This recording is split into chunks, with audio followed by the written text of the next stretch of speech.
Nous sommes en 1718 lorsque la Nouvelle-Orléans voit le jour. 3 siècles plus tard, aujourd'hui donc, la ville fête ses 300 ans.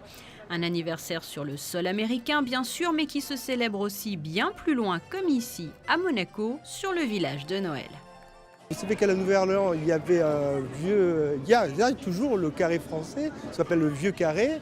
Et donc, on a reconstitué le Vieux Carré avec toutes ces magnifiques maisons, comme à la Nouvelle-Orléans.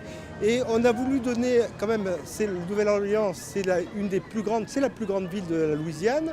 Et donc la Louisiane, ce sont les bayous. Les bayous, ce sont ces méandres du Mississippi pour faire la navigation, qui sont encore utilisés aujourd'hui.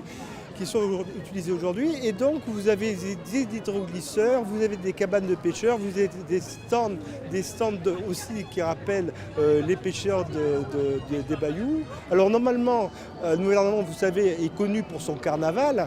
Donc au niveau du carnaval, vous avez tous ces colliers que je porte ici, qui sont dans les arbres que l'on porte au cou, qui sont dans les maisons, qui sont distribués parce que c'est un porte-bonheur.